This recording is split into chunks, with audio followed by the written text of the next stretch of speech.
glasses off and look Yeah. pretty. Yeah, well, you can. You're young enough. I can't really. I need. I probably need makeup for this thing. Maybe you could have put on a little more foundation. I don't know. Yeah, well, it's the blush. Jeffrey, good morning, my man. What's going on? Good morning, Mr. Brent Abel. Yo.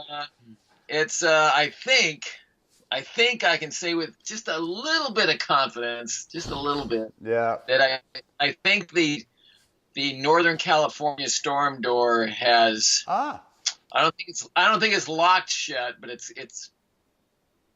it's like, I think it feels like it's closed. Good. I'm coming up there Thursday for a couple days, and so I'm hoping for some good weather. Well, that's cool. Well, look, I got to hand it to you. This is episode number 100. We've now hit the 3 digits. When we started this thing, obviously 99 days ago, we're recording this the day before 100, but so I guess it was 99 days ago. Who would have thunk? Who would have thunk it? I thought, well, maybe we made this commitment to each other. All right, we're going to do this for at least 1 year, 365 episodes. And I said, okay, Jeff, that sounds great. And then we hung up the phone. I said, I'll bet we get to about number 14 and go, I can't stand the guy. He can't stand me. That was going to be more it than anything. Yeah. That's like the same thing. It's like, I love talking about tennis. I just can't stand this guy. God, if I got to talk to him one more time. Oh, man. All right. Well, look. So far, cheers. Yeah. I mean, you too.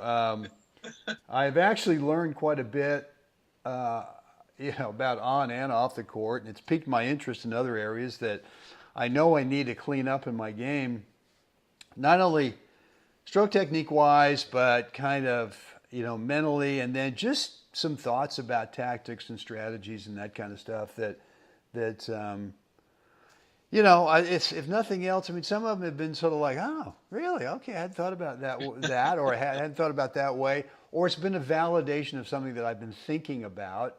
Right. It's like one of those things where when you're a solopreneur, when you're all by yourself, you go, I'm not 100% sure that I actually feel that way, that maybe if I put it out there, the whole world's going to go, you're so full of crap, And at least with you, I've got someone else to go, well, I guess we're both full of crap. Both full of crap, right? Yeah.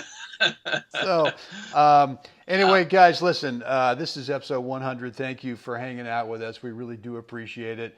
And sincerely hope that you're getting something out of these episodes here at Gold Ball Hunting.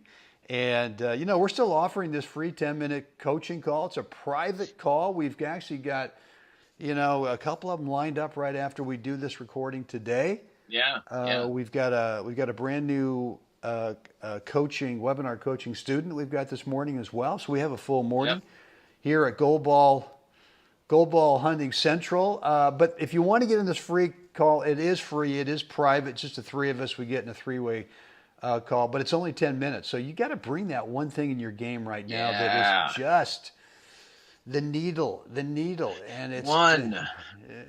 So, and what will we do? We'll listen to you, and we'll probably commiserate because we've both been there, I'm sure, and had the good fortune to be able to have someone in our corner as well to help us solve that and end up getting the result that we wanted. So maybe the same thing for you, and we want to help you put you on that path to get the result you want. The way to get on that call, go to goldballhunting.com, drop in a first name, an email, click the button, and 2 great things will happen. You will get in our email list, which will give you access to a private video that Jeff and I shot months ago when we started this thing, and which is going to help you reduce your skill level range, right? One day you're great, next day, not so great. We want to help you bring that bottom range up day to day so that you feel confident you're going to know how to play on each given day. But the other thing is you'll get immediate access to our online calendar scheduler, where you get to cherry pick the date and time that works best for you for this 10-minute call. So My man, with that said, episode 100, you got anything that you want to work through? Well, you sent me article this morning, a link, to an article on Popovich. Greg Popovich, the great NBA Greg Popovich, coach, yeah. And as I was reading through it, I haven't quite finished it, but I've gotten through quite a bit of it, and the vibe is there, of course, and it just made me start to really think, along the pathway, the relationships, we've talked about, who your mentors have been on court, like really who those people were, but tennis also offers this unbelievable opportunity to meet people you would never cross paths with otherwise. And they're not necessarily tennis players. They could be an official, a volunteer at the event. They could be a restaurant owner, because you were out to dinner that night and whatever. And then you find out they look and see 6 tennis players walk in, and they, what are you guys doing here? Well, and you find out, and that sparks a conversation. So I don't know I don't know if it's a question or that, but I just think it's an interesting. I know there's, just this, this pool of people that I've met along the way that just that also I think help inspire me to keep playing events too as well, because that part of it is just so enriching. Beyond the tennis court. So I don't know if there's a subject there or not, but it just the article kind of just made me think. Well, I think one of the things that that's really good thought, because for me, I had the same thing. Like when I go to a tournament, I'm kind of seeking out people, maybe new people that I've never met before, whether it's players, as you say, whether it's officials, maybe it's the club pro, maybe it's the trainer there, as you say, you go out to a restaurant and you meet the restaurant owner. But I'm looking to pick the brains of people who really are passionate about what they do. And whether it's in the world of tennis or it's in the world of something else, I just love picking their brains and hearing their stories, and just you can see it in their eyes and their face about.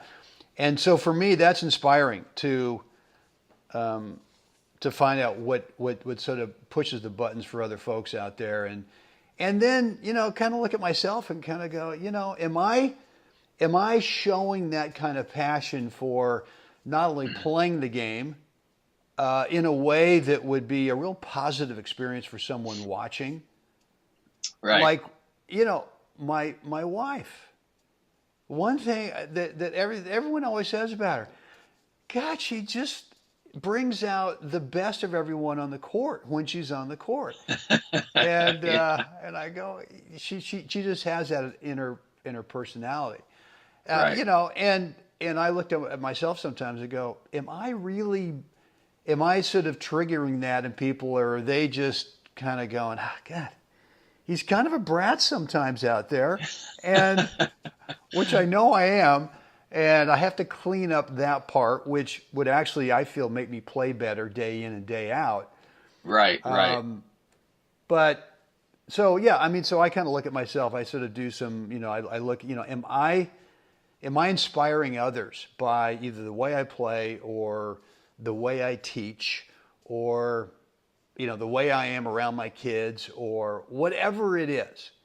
And so you're right. We have this opportunity in whether it's club play or league play or tournament play, or you go out and travel, to be able to meet people, even outside of the world of tennis, that could really fire you up, could really sort of go, my God, I don't work that hard on my tennis game. What am I talking about? I walk around like I'm the man. No, you're not. You don't work but a 10% of what this guy does on his craft over here. So let's get real. And if you really want to do this thing, and that's what you and I are trying to do, is to inspire people to think more about what are the things that you can do on the court, and we've really talked a lot about things you can do off the court. You literally don't have an excuse to say that I can't find a practice partner. Okay, I understand. You live out somewhere in Timbuktu, Right. and beautiful. You're way out there in the rural area. Good for you. Love it. You're probably mellow yellow and all that stuff. And you might not be able to find a suitable practice partner, but there's so much that you can do off. And we're not talking about, hey, sit in front of YouTube and listen to Right. everybody talk about a windshield wiper forehand. It's not going to do it for you. So blah Yeah. blah blah. Yeah. Well, I think it's true. I think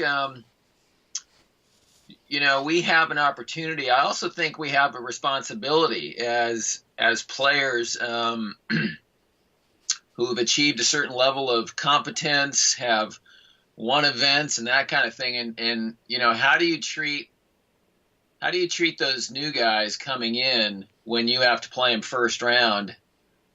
Are you making them feel welcome to the game, to this national event? They've stuck their toe in the water, and Yeah. are you going to walk around like, that's right, I'm number one. I was number one last year, and I really don't have time for you? Or are you going to say, this is the greatest thing since sliced bread, that we get to be out here and play? Right. And it doesn't mean that that you're not going to do your best. I shared the story about the guy who played first round at Mission Hills about he made a joke when I gave up a game at 4-1 at 6-0 4-1, and I had to think about it for a second, and I just had to be honest and say, listen, I'm not getting any better, and neither are you, if I'm not giving you my best. Yeah. Yeah. And we shared a beer that night because I had played in it. I didn't know it, but I played a buddy of his from the same park in Canada, and a couple years earlier at the Worlds in San Diego, and it was like, and that guy I had a great experience with the guy. Yeah. Even though I beat him. So I think a lot of times we're missing opportunities if we don't have the right attitude about what it is we're doing out there. That at this stage of our lives, we're healthy. We get to experience this sport that is just universal.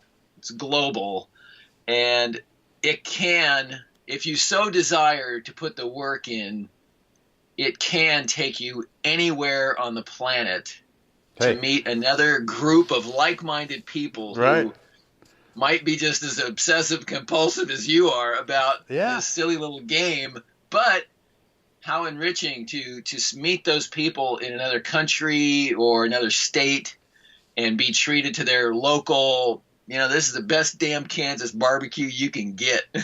Whatever. Right. And you have these incredible experiences, Yeah. And so for me, that's just, it's part of the continued motivation, allure, and fun of playing this game. And then, of course, as coaches and teachers, that's another responsibility too. Are you actually giving the 60 minutes or the hour and a half or the 2 hours, whatever, or when we do the webinars, the private webinars, are we fully engaged in giving everything that is being asked, for that time period? Are you actually engaged? we do promote it as a 30-minute webinar. Right. We are so engaged that we've never been able to stop at 30 minutes. So no, never. It's like we're both on, the filibuster mode. Right. But hey, look, I had the good fortune last year of going to Croatia and playing for the U.S. 70s team, and my first thing was, you're representing your country, Brent.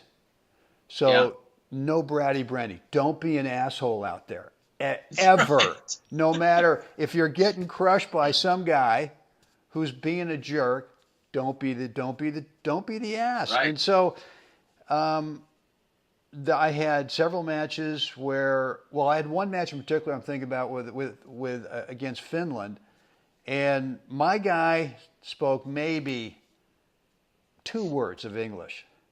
In and out. Yeah. Well, no, it's out and very out. And no, and I don't know a whole lot of Finnish, right? So, other than Oranjka Bornjka, whatever that means. So, but we had this match, and you in this format you can have one of your teammates sit on the bench with you as a coach. And so he had his team captain sit on the bench, and his team captain knew some English. Right. But this guy and I, we didn't really know any words, but we had so much fun. It was so much fun because we didn't know each other's language at all, but there was obviously this camaraderie for the love of the game. And then sometimes there'd be a little confusion on the score, and so I would say whatever the score was in English, and he'd come back with Finnish, and I'd just go, well, okay. And I'd look at his buddy and the coach, his coach, and he goes to 30-40. I'd say, and I look at my guy, and he'd say 30-40.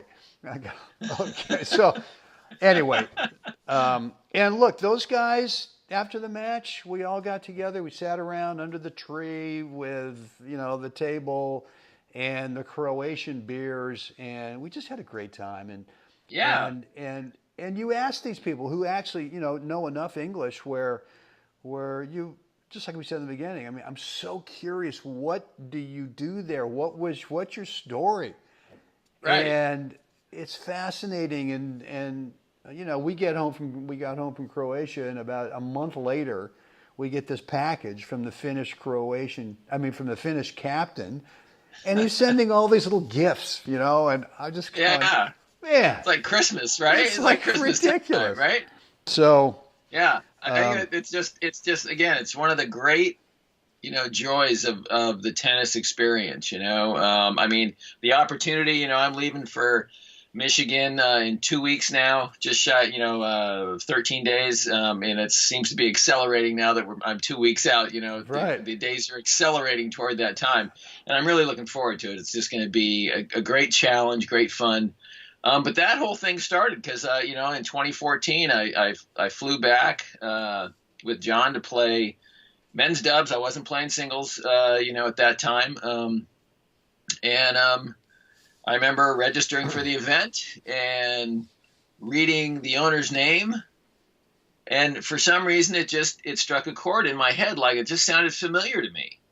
And some of I have an art studio. My wife and I have an art studio, and we do steel sculpture and that kind of thing. So design has always been an interest of mine, and so Architectural Digest and blah blah blah, and I'll pick up books and I'll look magazines as well. And but for some reason, his name struck a chord, and so I Googled it, and he had designed what's known as the S House, which is this beautifully concrete formed house, and it's just spectacular. And I went, oh my gosh, this guy designed that house. I know that house because I had read about it, right? And so now all of a sudden there's this really interesting, for me, this really interesting, connection, and we haven't even met yet, right? And so when I get there, I'm walking up the walkway up to the clubhouse, and here comes, Bill Massey walking toward me in the pool area. And I just stick my hand over the wall and go, Bill Massey. And of course, he doesn't know me. And, because I recognize his face from the article and, on the internet. And I go, Jeff Jacklich, here to play the event this week. Thanks so much for hosting. And I got to say, I love your work. The S House is a brilliant piece of work. Oh my God! And he looks at me kind of sideways, and he goes, "Really?" I go, "Yeah." He goes, "Hold on." So he comes out from the pool area, and we go up into the bar. We have a bourbon, and kind of just the relationship and the friendship just blossomed. I went back 2 more times to play the event. We started just talking on the phone every couple months, and then he called, and said, Jeff, come on out. I want you to do this thing. Oh, that's great. And so I think the connections, are never done in what am I going to get? It's just done in this honest exchange And that's what at age 59, for me, I'm having these experiences now, and they're happening more often, where relationships that got started 20, 30, 40, 50 years ago, are now like paths are crossing and opportunities are arising, right, and things that you never thought of right. are happening because of this game. And so anyway, I just thought this morning, it just kind of struck me when you sent me that article, that how important it is just to be genuine and open and give, give. And it doesn't mean money. It just means give of yourself and of your talents and treasures. And it always comes back to you tenfold. It just does. That's great. No, that's cool. Well, look, guys, I guess the message today would be that we've all got an opportunity out there to do a couple things. I think number one is to really enrich our lives with the people that we meet in this game. Number one. But number two is to be the enricher as well, in terms of when you're on the court. Right. When you're on the court, don't be a jerk. Just Right. I mean, look in. And it's obviously this is mano-y-mano, right? I mean, we got our opponent right in front of us. Maybe in doubles we got two opponents right in front of us. So it's a little bit like a boxing match. So it can get a little testy out there.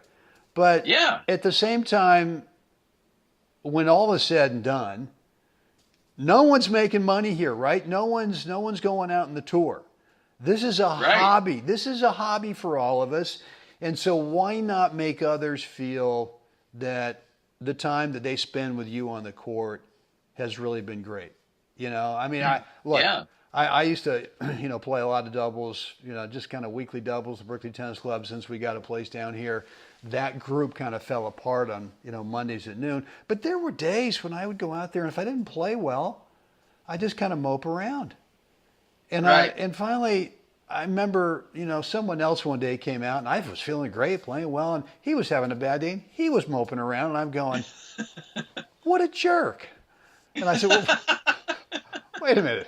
That's what I do sometimes.